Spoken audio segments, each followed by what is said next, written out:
Hello, and welcome to another virtual presentation for Cluster 2. And for this video, I will talk about the case study that's in the assessment. And I think it's quite beneficial that I would review that with you and give you some tips on, the appropriate responses that may be required for the questions that are coming up after the case study. So the case study is actually under assessment 2. Now, with assessment 2, what we're really trying to find out through your responses is that after reading the case study, would you be able to develop an operational plan at the back of the scenario that's provided? And would you be able to plan and manage how you're going to acquire the resources you need to implement your plan? Are you able to provide suggestions on how you can monitor and review the performance of the plan and everyone who have been assigned different roles and responsibilities? And how you're going to start getting your team together and also establish or make a plan for their performance that would contribute to the success of your operational plan. How you're going to encourage, promote, and set up, your team to make them work cohesively or harmoniously, depending on, their area of responsibility, their skills, their knowledge, and even potential. All right. And how you're going to make them work as a team, and who are the stakeholders that you would need to liaise with. And are you able to do that? Are you able to communicate to them? Are you able to first identify and these stakeholders, their roles, and how they are part of the plan, and how you're going to communicate with them, and how you're going to work with these stakeholders. Okay, so let's read through the case study. Throughout this case study, consider this as if you're Joan. Okay, so you're Joan in this case study.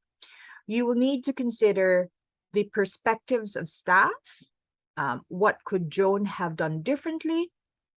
Or what else would you have done? In this case study, you will be expected to apply your knowledge of operational planning, the management of team performance, communication, stakeholder engagement, and alignment of performance and planning to the company direction. There are going to be questions which your responses should form part of the assessment for this task. All right, so Joan Simon discovers the need to plan ahead and keep tabs. All right, so obviously there is a scenario and Joan would have to develop a plan. Okay, Joan Simon has been promoted to the position of sales manager in charge of 8 sales representatives. There are 2 key account managers and 3 merchandisers, right? So out of the 8, there's 5 that's been identified with specific roles. As a key account manager before her promotion, so that was her role prior, okay, all she needed to look after was herself, making sure she serviced her customers properly, that goods were delivered and they were sold well, that her customers were up to date on payments, and that they received the sales and merchandising support she deemed necessary. So before, during, and after sales support, okay? A simple spreadsheet system plus diligent use of her personal organization had always sufficed. So that was sufficient at that time. But now that Joan is managing the whole team, she has the people to look after, as well as all the sales in the territory, product promotions, expenditures, business development, and so on. First thing she should do, she decides, is to set up some planning and monitoring systems that can quickly and easily give her the information she needs to manage the sales operations. How her predecessor had managed, she can't imagine. He must have kept track of everything in his head. So this actually means what? When she took over the role, she actually doesn't thinks that there's no report or there's nothing, there's no monitoring system in place for her to take over to and use, at her time. Her first move is to set up a spreadsheet for each sales representative and her key account manager, showing their sales to date against their budgeted sales so that she can monitor their results against targets and see who might need a bit of help. While she's on a roll, she sets up a similar spreadsheet for each customer, showing their purchases month by month and year to date, and comparing both figures against previous months and years. So what is she really doing here, right? So she's putting something in place, which is a spreadsheet. It is a system, okay? And her objective here is that she is up to date with how her team is performing in terms of sales. She's also up to date to how the customers' purchase history is, right? So how is it going? Are they purchasing more? What's the activity looking like? So on and so forth. Even the payments. Joan discovers that she received a monthly debtor statement for each customer. And upon looking over it, she finds that a number of customers, both small and large, are more than 90 days in arrears. It means that they are 90 days overdue their statements or their accounts in payment. Since the company policy is 30 days credit for small customers and 90 days credit for larger volume customers, she realizes she needs to remind the reps or representatives to push for payment. She suspects that some of these customers and even some of the sales representatives may have taken advantage of the change in personnel. For example, her appointment, okay, to allow their payments to drift. While she doesn't want to jeopardize the company's business relationships with these customers or her relationships with the sales representatives, no rep likes reminding customers to pay. As she well knows, part of her responsibility as a manager is to ensure that the customers pay on time. And if one of these customers were to go under an unpaid debt, no doubt management will be looking to her for an explanation.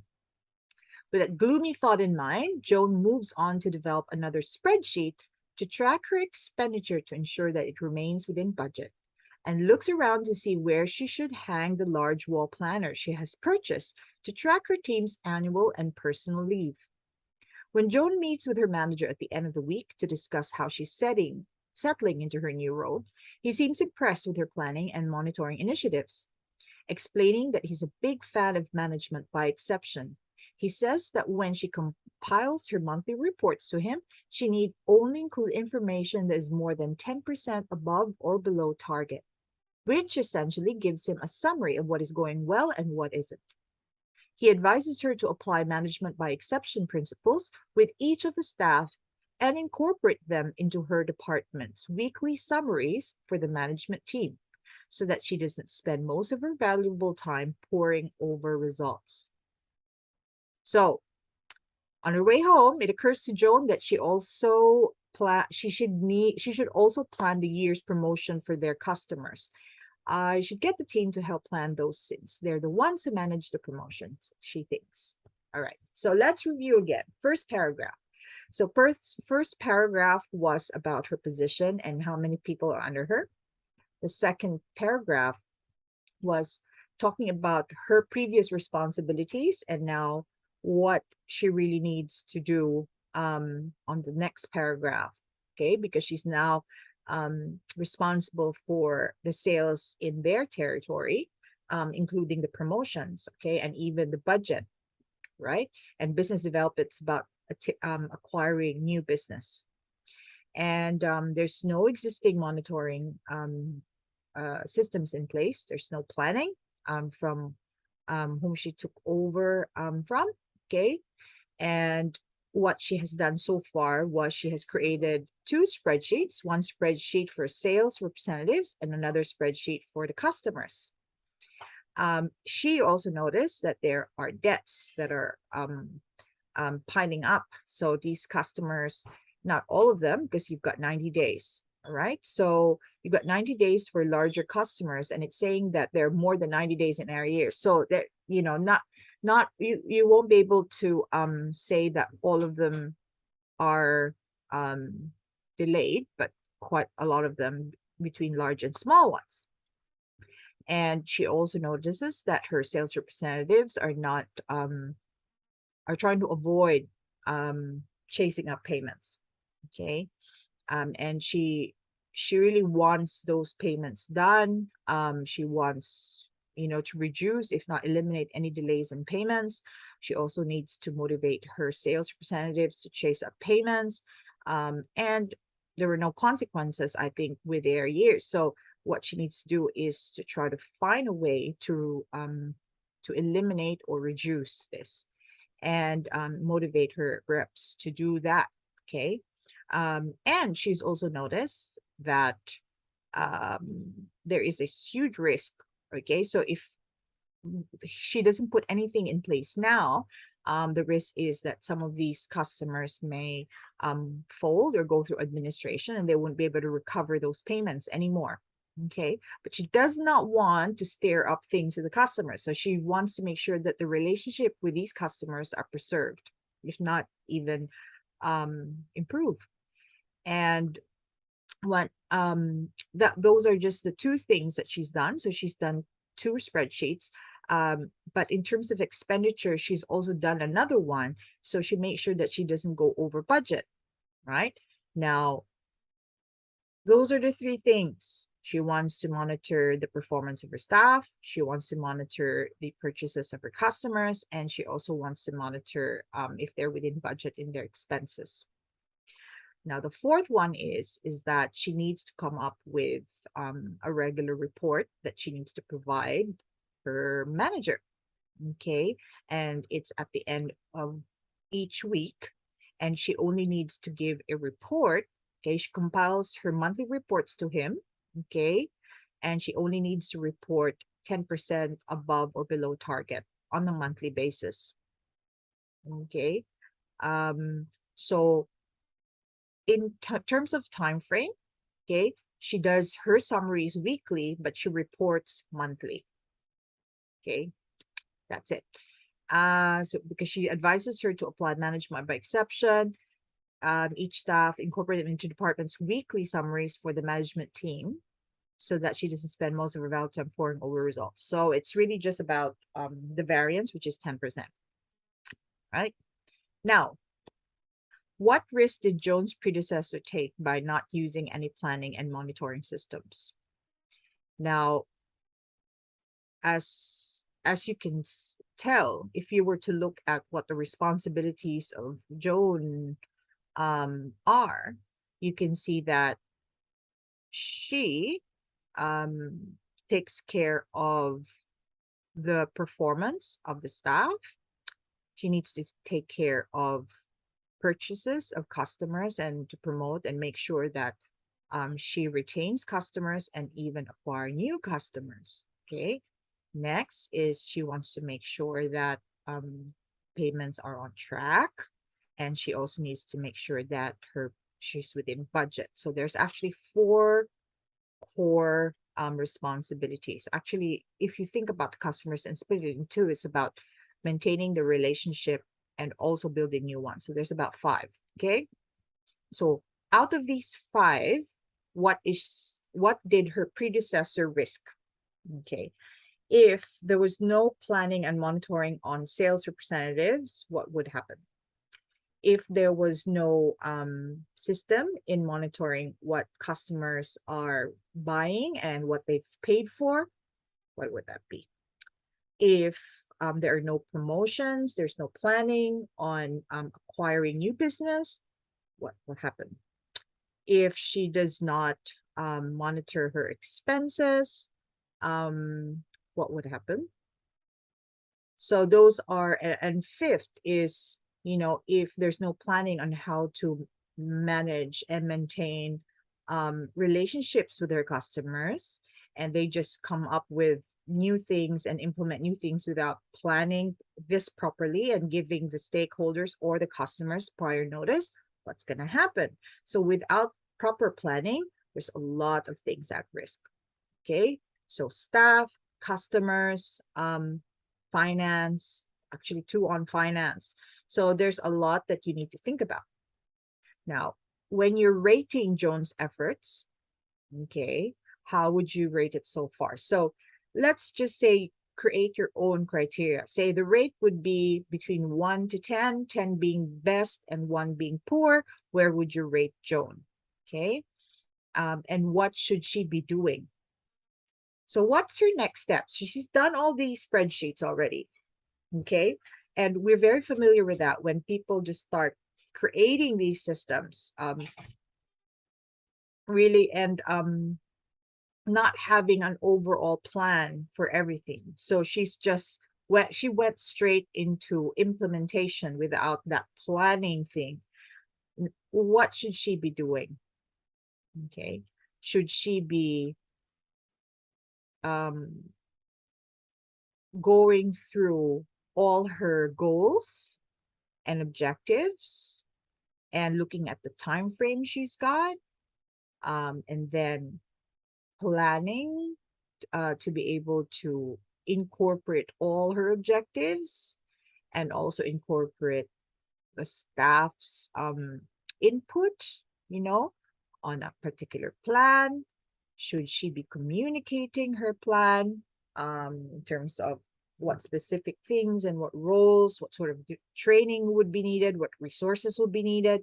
Because if she doesn't plan and she does little bits and pieces, what's going to happen is that she won't have a good picture of where money is going, okay, and how will she track how she's progressing? And if she's going to be doing these individual things without communicating these plans first and making other people understand what the goal is, what's going to happen, right? So there are many factors you need to consider. So do it step by step when you're answering this. So what are the most suitable formal and informal planning and monitoring systems which you think will address Joan's needs and why? Consider all the types of planning, including, for example, contingency and preventative. Okay, so in this unit or in this cluster, we talk about operational plan, right? So you've got that big operational plan. What other things? When you actually have an operational plan, you should consider that not everything in your plan will happen. Okay, there are certain things and barriers and risks that might occur. So having a contingency plan is always good to ensure that any issues that might come up would be addressed, and there is a plan B for that. Secondly, what sort of plan is she going to have to does she need to develop for her team? Because an operational plan is, for the entire department, but what is she going to do with her team?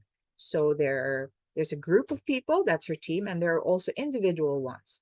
So think about all these types of plans and write them down. So we need to see names of these plans, okay?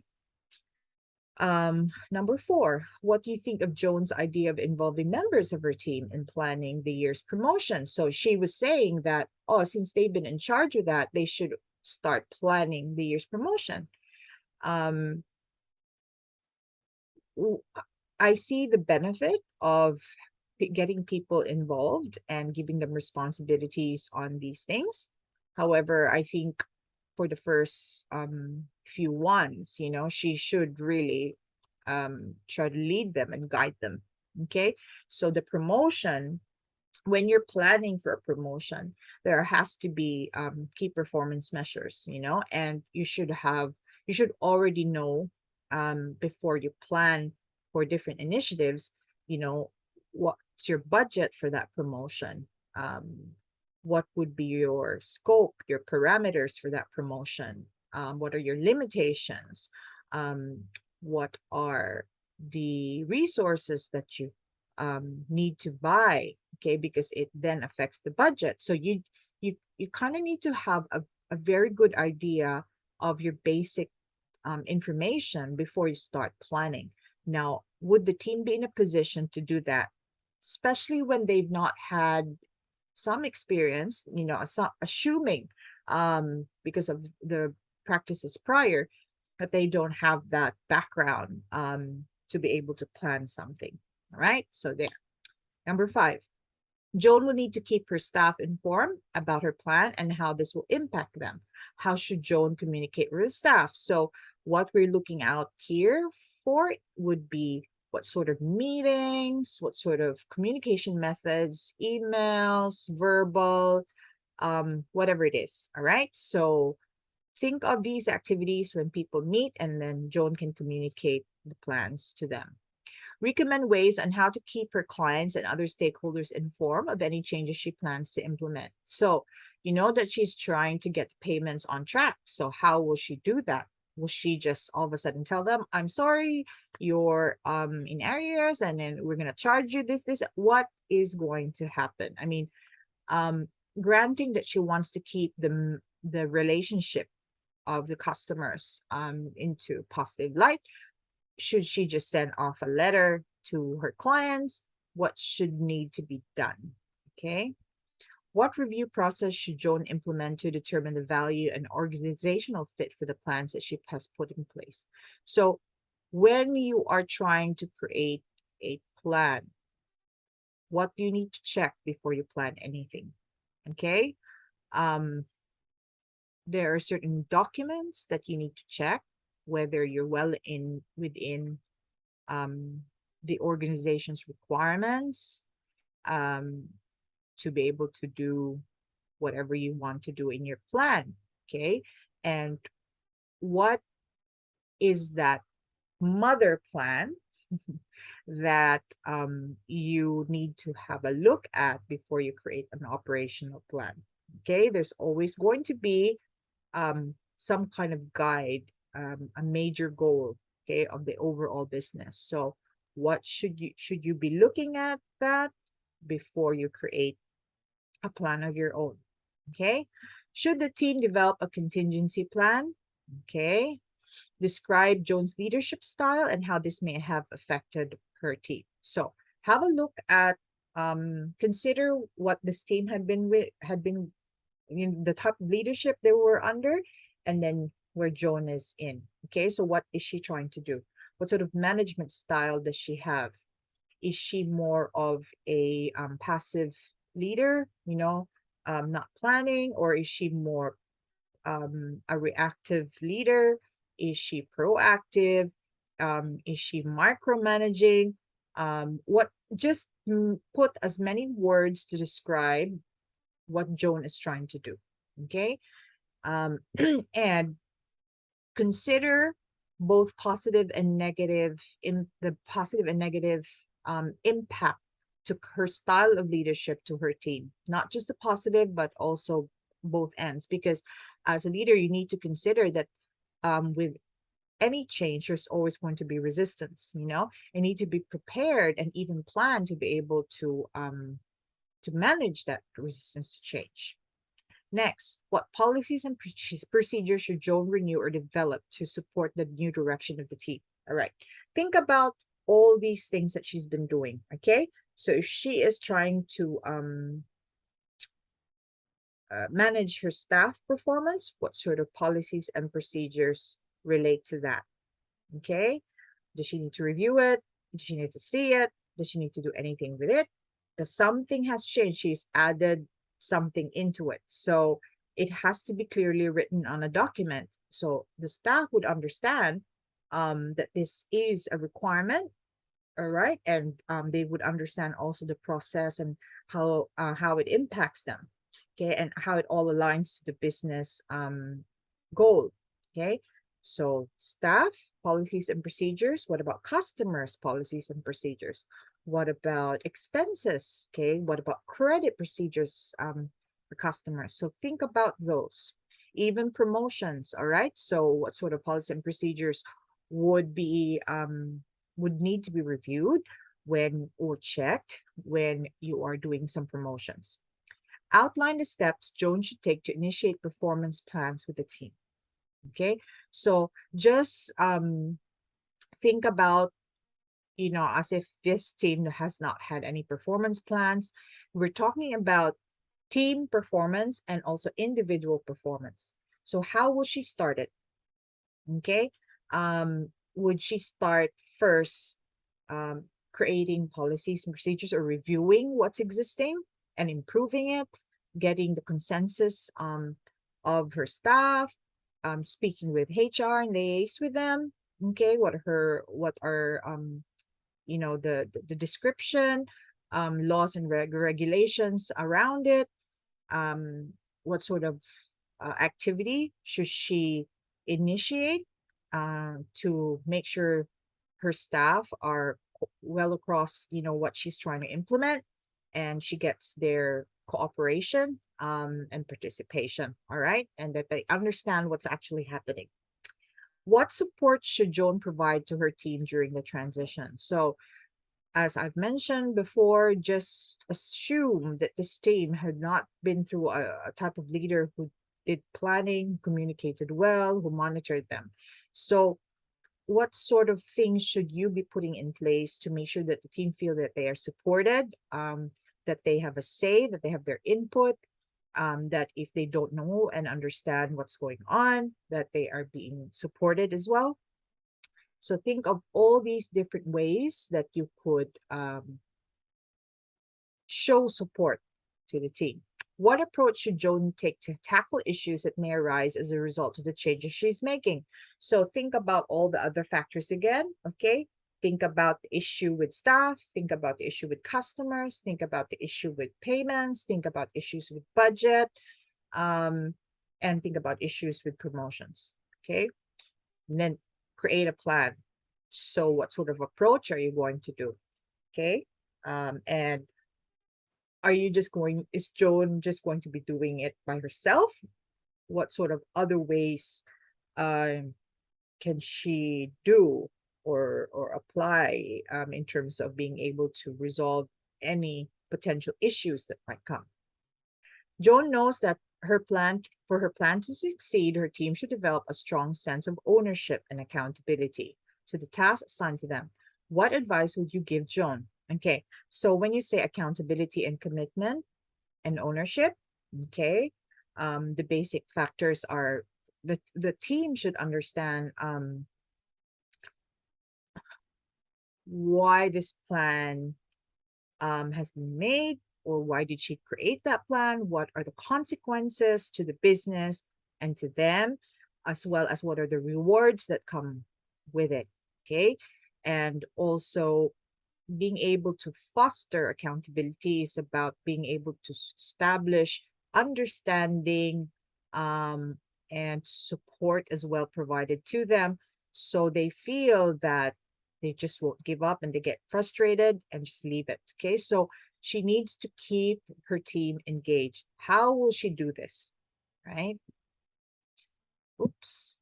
All right, so now the next few questions is all about Sonic Health. It's about your role in Sonic Health. Now, I understand that some of you are not managers yet, so it's best that you involve your manager and start talking to her and discussing these questions to her, so you get her feedback and you get her point of view, and then create or put your own answers on the next questions. An example would be briefly describe a time when your manager leader implemented changes within your team and explain how these changes affected you. Now, you don't need to speak to your manager about this, just think about your own experience. If you've not experienced this, which would be surprising for me, but you could possibly assume that if something changes and your manager just implements it, how would you feel, or how would you have wanted things to be better handled if you've encountered a change and it wasn't managed or implemented properly? What policies and procedures exist in Sonic Health which relate to operational planning? That is most of my students have asked me that, and they have not spotted anything on the intranet about this. But what I would like to suggest to you is think about when you're planning operations, right? So just think about Jones, for example. She had to plan about customers, about staff performance, about promotions, about budget and finance. Now, what sort of policies and procedures do need to check to be able to plan for those aspects. You know, it doesn't have to say this is the policy for operational planning. That might be the main one, but there are other policies and procedures that relate to the plan itself. Okay, so think about that. What policies exist in your which relates to performance planning and management? There you go. You would know that. Staff's involvement in operational and performance planning. Okay, be very honest. Some of you may not have heard about operational plans at all. You can ask your manager if she has been involved in it. And then, you write that down. And even in performance planning, about performance reviews, development plans, and whatnot. Okay. How do you negotiate recommendations to change plans in Sonic Health Plus? Now, this is not just operation plan, it's any plan. Okay, so think about existing plans. Ask your manager if there are plans in place, and how is this negotiated with the role of the manager? Has the manager got the authority to negotiate what's in place? What plans been made by that department?